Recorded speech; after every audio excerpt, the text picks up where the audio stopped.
हमारा मानना यह है कि ये कॉन्स्टिट्यूशनल मेजॉरिटी जो लोग कह रहे हैं, अब कॉन्स्टिट्यूशनल मोरालिटी की आज जीत हुई है और मेजॉरिटी मोरालिटी की कामयाबी हुई है। इसमें कोई दो राय नहीं है कि कश्मीर हमेशा से भारत का एक अटूट हिस्सा रहा है। बट अटूट हिस्सा जब हम कहते हैं तो उसका जो रिलेशनशिप है यूनियन से, उसको तो आप डिनाई नहीं कर सकेंगे। क्वेश्चन ये है कि जब आप एब्रोगेट कर रहे हैं स्पेशल स्टेटस, पूरे स्टेट को कर्फ्यू में लगाकर 356 लगा दिया आपने, इलेक्टेड असेंबली नहीं है, तो फिर कश्मीर में डिलीबरेट किसने किया बताइए हमको, किसने क्या डिलीबरेट किया?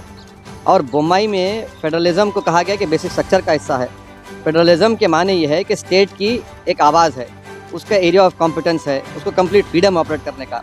अब पार्लियामेंट कैसा बोलेगा असेंबली के लिए, और पार्लियामेंट और कैसे पार्लियामेंट एक रेजोल्यूशन पास करेगा जो असेंबली को पास करना था? तो मेरे नज़र में 370 को जो एब्रोगेट किया गया है, ये वायलेशन है कॉन्स्टिट्यूशनल मोरालिटी का। और जो एब्रोगेशन, बाइफर्केशन और डाउनग्रेडिंग हुआ है एक स्टेट के यूनियन टेरिटरी का, ये तो बहुत बड़ा धोखा हुआ है जो हमने कश्मीर के आवाम को वादा किया था।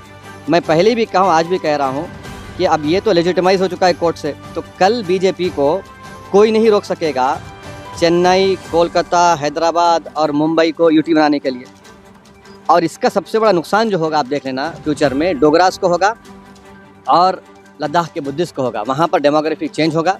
अभी से आप देख रहे हैं कि जम्मू में जितने राइस मिलें थी वो डोगरा के लोग हाथ से निकल गई, और लद्दाख में आप देखेंगे बहुत बड़े पैमाने पर बुद्धिस्ट लोग नाराज़ होंगे और वहाँ पर डेमोग्राफिक चेंज होगा। सर, दो सवाल हैं। आपने ये बात कही कि दूसरे शहरों में भी ये काम करेंगे ये लोग, किस शर्त पे और क्या सबूत और किस दावे के साथ आप कह रहे हैं?